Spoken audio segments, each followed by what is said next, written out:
In a world full of noise, the most valuable wisdom is often found in the silence between words. Welcome to this space, a space where listening to the voice that rises from the depths of being. What lies ahead is not merely a simple reading, it's a bridge between two languages, two cultures, and ultimately between the heart and the mind.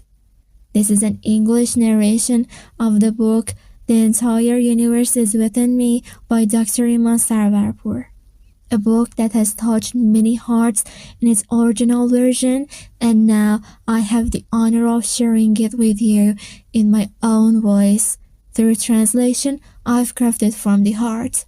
This series is a step-by-step journey. In the episodes to come, we will turn the pages of this book together.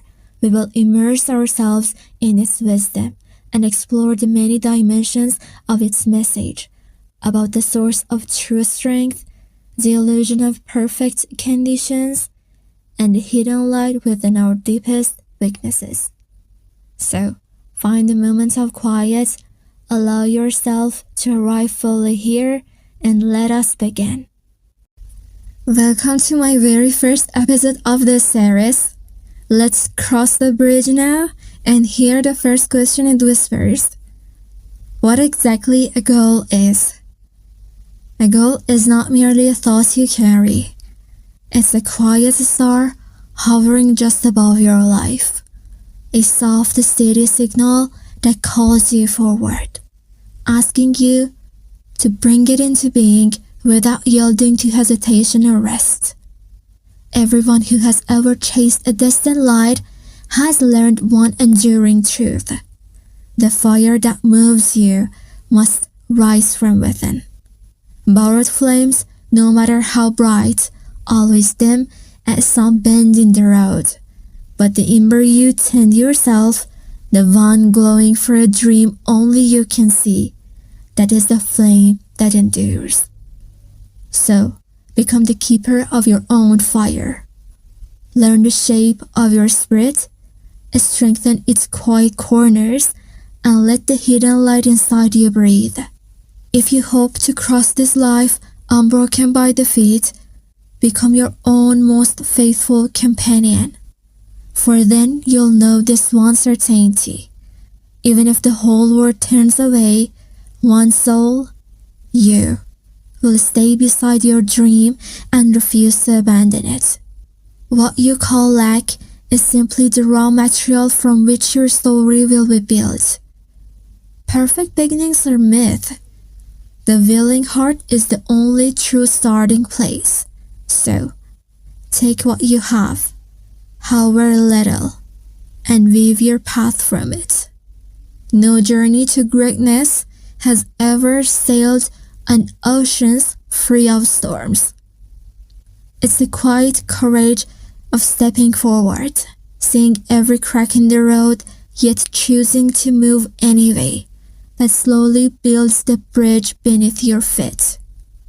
And as you walk, don't remain only a receiver. Let your presence be a kind of gift.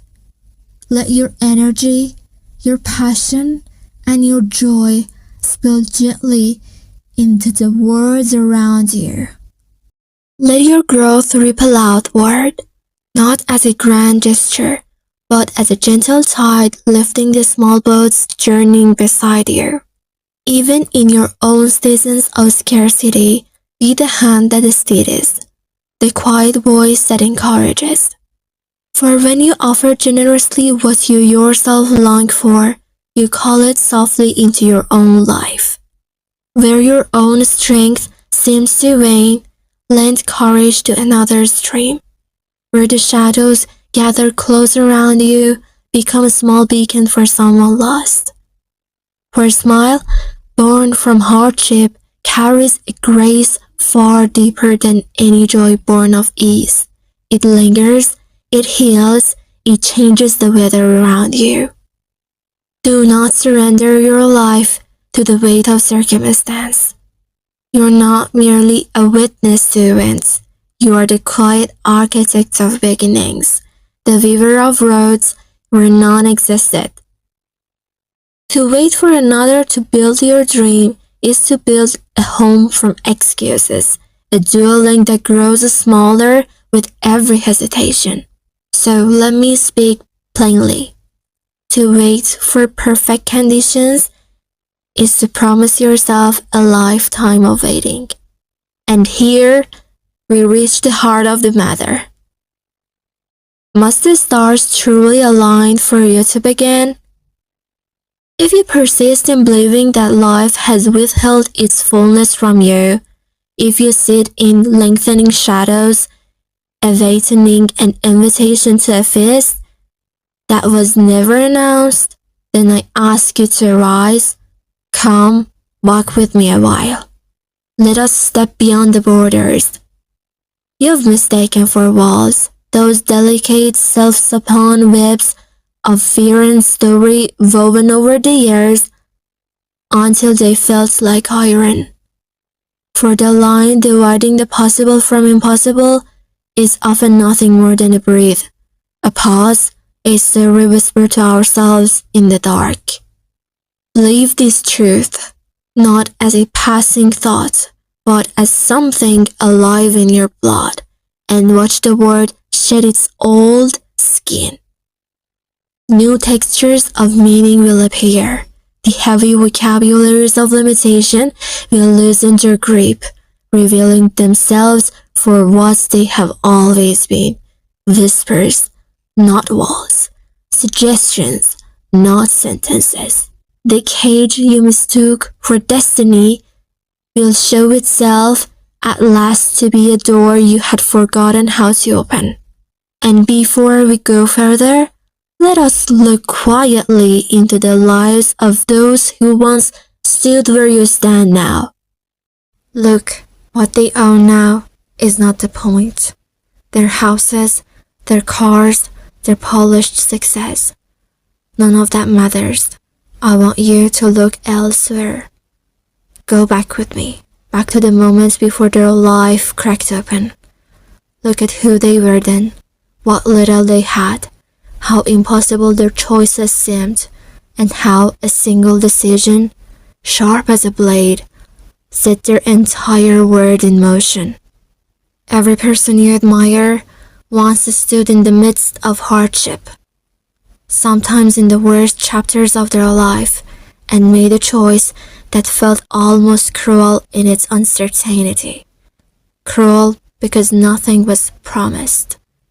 Cruel because fear sat heavy in their lungs. Cruel because success was nothing but a faint silhouette, somewhere deep in the fog. And that is exactly what path felt like. A fog-covered road where you could see no further than a few trembling steps ahead. But with each small movement, another silver of the road revealed itself. It always does. You must learn to navigate by faith, by the vision held in your heart, not by the clarity of the path beneath your feet. We do not choose where the stork drops us in the world. Our family, our country, the conditions we land in, with everything that follows, everything that grows from the starting point, that belongs to you. You may drift like a leaf torn from the tree, letting the wind claim your direction, letting the current decide your destination. Or you can take your life in your hands as if it were a blank canvas and begin to paint the colors you choose. That single decision becomes the architecture of your destiny. I know it's difficult, but if you find yourself in hardship now, try, just for a moment, to see it as a pressure that shapes you, the moment that forces you toward the life you were meant to build. Perhaps you doubt this. Perhaps you still believe that the perfect moment, the golden chance will someday arrive at your door. So, answer me this.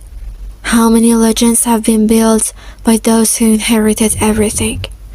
How many wealthy parents truly trust that their heirs will expand their empire rather than dismantle it? When has an unearned blessing ever forged a name worth remembering? The truth is simple. The rare, extraordinary opportunity is hidden inside the struggle itself. It appears only when you stop searching for an easy escape and begin searching for your own way, your own narrow road toward greatness. You can stay where you are, waiting for conditions to align, offering your life to the altar of someday. And if that is your choice, then own it fully. But do not, for even a heartbeat, look upon another's life with envy. Those who rise are not charmed or chosen. Their lives were not perfect. Their path was not cushioned. Their hands were not held by the word. They simply abandoned the habit of entitlement. They stopped begging for confidence from the mouth of others and began crafting it quietly within themselves. And if your own confidence feels thin right now, do not fear. Confidence is not a requirement. It's the harvest of the journey. Piece by piece, step by step, it assembles within you like a puzzle slowly forming its image. Listen to that quiet voice inside you. Use what you have, not what you wish you had. Sometimes the most unlikely tools, held with enough creativity and courage, can fill the gaps left by everything you lack. Your starting line was chosen for you, but the race, that one has always been yours to run. For the moment, I lower my voice, not to soften it, but so you can hear what survived beneath the noise. This was not just a story, not just a voice in the dark. It was a blade, placed in your hands, not to wound, but to cut through the lie of I cannot. Next time, we don't sharpen the blade, we forge what stays, a shield. So fear breaks before you do. Until we meet again, fight. Not loudly, not perfectly. Fight with what you have, even if it's only a broken branch, and your own pulse proving you're still here. I will not follow you, I'll wait, in the quiet between your thoughts, where strength learns to breathe, until our next spark shine within your own shadows.